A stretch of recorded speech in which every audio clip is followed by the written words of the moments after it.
En la cancha de fútbol de Sutamarchán, en Boyacá, en Colombia, nuevamente centenares de personas se reunieron para bañarse en tomate. Pues sí, señor, al mejor estilo de España, la 9ª edición de la tradicional tomatina congregó a chicos y grandes. Todos gozaron en paz en esta tradición que se vive en ese país.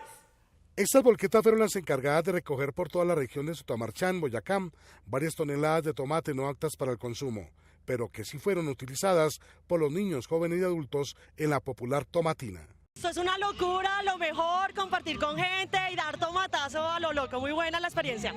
Una delicia, queríamos venir hace muchos años y hasta hoy tuvimos la oportunidad y de verdad que vale la pena venir a disfrutar de todo este tomate, una delicia. El boyacense Heiner Suárez Suárez es quien durante 9 años viene organizando este festival del tomate, que ya es conocido entre lugareños y turistas. Si ese tomate queda en los predios, se pudre y por supuesto empieza a contaminarlo el medio ambiente, los suelos, las aguas, y nosotros lo utilizamos para la tomatina colombiana. Sutamarchán ahora no solo se conoce por su clima y agricultura, sino por ser la sede de una de las mejores tomatinas del mundo. Para esta tomatina se utilizaron 32.000 kilos de tomate. En Sutamarchán, Gonzalo Jiménez, Noticias Caracol.